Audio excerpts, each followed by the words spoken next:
kidnapped a world-famous erotic artist just so he can make him watch and write a novel about it. That's right, we're talking about the gods. From my manga series, The Night of Slaughter and Devil's Deal, that all share the same world. So let's talk about the worst god. We're doing a race to the bottom, and we're going to talk about 3 gods. Glace, the goddess of winter seasons, Tarma, the god of pride, and Vershire, the god of vile. And I want y'all to tell me who's the worst. We're going to start out simple and talk about the mussy that tastes like Colgate, Glace, the goddess of winter season, who co-rules the Frost-Safe Forest from Winterhold. But the thing about it is, she's made the Frost-Safe Forest completely self-sustaining. It's got a top-tier academic system, the Ice Elves are living in an age of prosperity, and untold border security. But the thing is, the Ice Elves have a problem.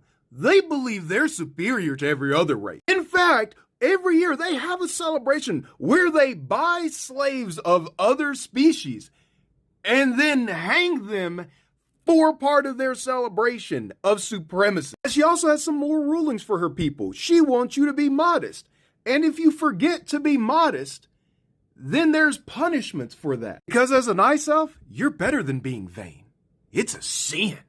A big sin. She believes people with disabilities are monstrosities and it's the parents' fault for being unfaithful. So you better get right with Glace. So let's talk about the Godfather himself, Vershire, the god of vile, ruler of part of the Creighton Desert with a divine capital of Vermine. He runs a crimopoly, and if you don't know what kind of society that is, that's one built off organized crime ruling. But there's a reason they call him the Godfather, and that's because he sits atop all of the other major mob families. And he believes in accountability, and he believes in family, which is why his holy city is one of the safest places you can live in the world, and his territory has one of the lowest crime rates. Because in terms of accountability, if there's a crime, the mobs are going to deal with it themselves. They're going to negotiate how these issues are going to get resolved. And if the divine police are going to get involved, somebody's got a big problem. And somebody is meaning a person very high up on that crime pyramid. That doesn't sound so bad. So what's the problem? He created the black market. That spans the entire world. Slavery, not a problem. Human trafficking, not an issue. As long as you are not doing the most abhorrent things in his territory, he doesn't care. He wants to make money off of it, in fact. So as long as you ain't acting a certain way within his house, his territory, he doesn't care. So let's talk about Tarma, the god of pride, ruler of Chrysol. I'm just going to list the things. He runs his city in either a slave or soldier mentality. He once adopted a special needs kid, and once it didn't perform, he ended up throwing it away. He had a male priest of Aneru, once defiled in Aneru's holy temple, did not end well for him. And after he slept with Cypher and she gave such a poor